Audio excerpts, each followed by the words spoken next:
जय श्री कृष्णा। राधे राधे। ओम भगवते वासुदेवाय नमः। इस बार बरूथनी एकादशी व्रत का पारण एक अत्यंत ही पावन और दुर्लभ संयोग में किया जाएगा, क्योंकि इस दिन मेष संक्रांति का शुभ अवसर भी उपस्थित है। शास्त्रों में मेष संक्रांति को धर्म दान और तप का विशेष फल देने वाला माना गया है। ऐसे में जब एकादशी का पारण इस दिव्य संयोग में किया जाता है तो इसका पुण्य कई गुना बढ़ जाता है। अधिकतर श्रद्धालु इस दिन उपासक दान और भगवान विष्णु की तथा सूर्य देव की विशेष आराधना करते हैं, जिससे कि जीवन में सुख समृद्धि का वास होता है और पापों का नाश होता है। आइए आज के इस वीडियो में हम जानते हैं कि इस पावन दिन पर बरूथनी एकादशी व्रत का पारण किस विधि से और किस शुभ मुहूर्त में किया जाएगा।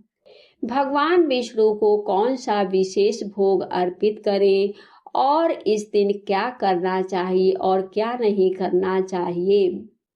जैसा कि आप सभी जानते हैं कि इस बार 13 अप्रैल दिन सोमवार को बरूथनी एकादशी का व्रत रखा गया है।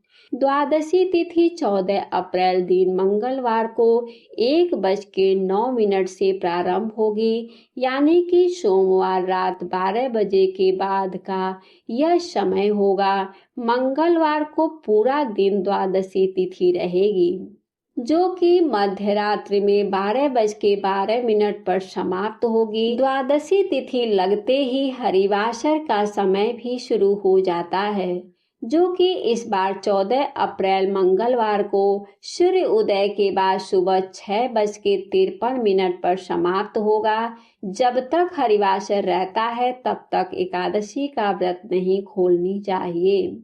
14 अप्रैल मंगलवार को ब्रह्म मुहूर्त सुबह 4:34 से 5:22 तक रहेगा और सूर्योदय होगा सुबह 6:11 पर और सूर्यास्त होगा शाम 6:43 पर।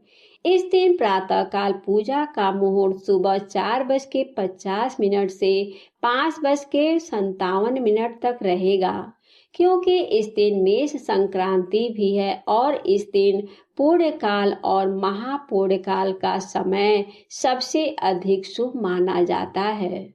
पूर्णकाल का समय सुबह 5:57 से दोपहर 1:55 तक रहेगा।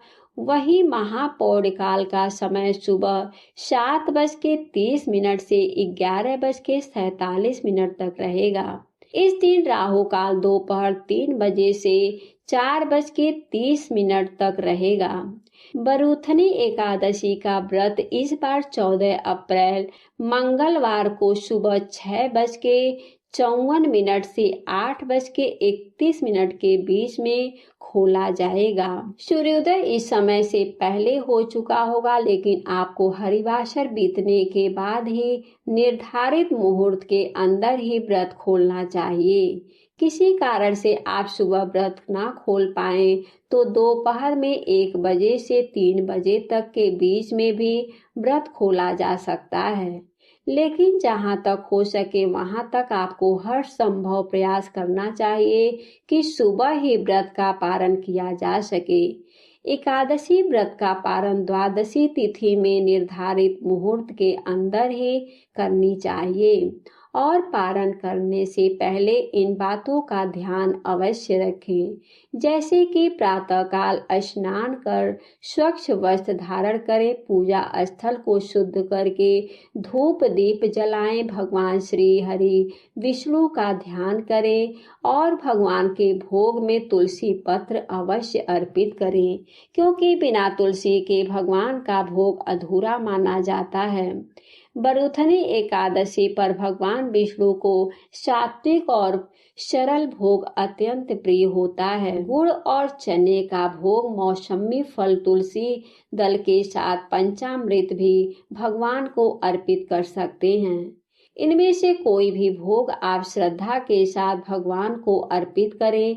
ध्यान रखें भोग में लहसुन प्याज का प्रयोग ना हो।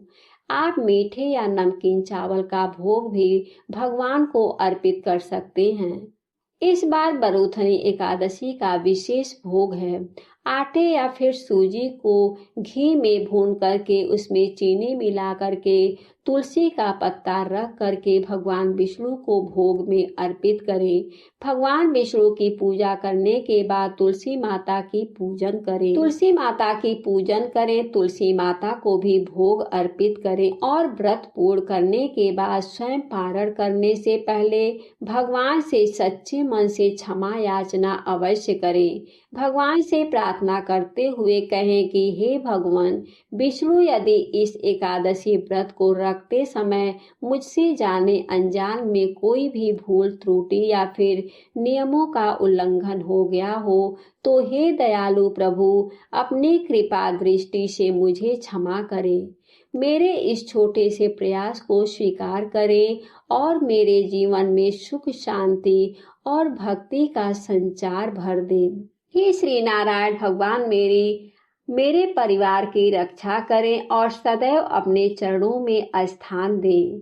इस प्रकार क्षमा प्रार्थना करने के बाद भगवान विष्णु को सबसे अंत में भोग लगाएं। फिर तुलसी मिश्रित जल ग्रहण करते हुए व्रत का पारण करें। फिर भगवान विष्णु को लगाए गए विशेष भोगों को भी प्रसाद रूप में ग्रहण करके व्रत खोला जा सकता है। व्रत खोलने से पहले गाय, कुत्ते, पक्षी या चींटियों के लिए भोजन एक हिस्सा निकाल करके चींटियों के लिए आटा, शक्कर डाल सकते हैं। एकादशी का व्रत पारण करने से पहले आपको किसी न किसी रूप में दान अवश्य देनी चाहिए। ब्राह्मण या जरूरतमंद को दान देना भी अत्यंत शुभ माना जाता है। हिंदू धार्मिक ग्रंथों के अनुसार मेष संक्रांति के दिन पितरों के निमित्त तर्पण और पिंड दान करने से पितरों को मोक्ष की प्राप्ति होती है। माना जाता है कि सूर्य जब उत्तरायण के दौरान अपनी उच्च राशि में होते हैं तब उस समय किए गए तर्पण से पूर्वज बहुत प्रसन्न होते हैं।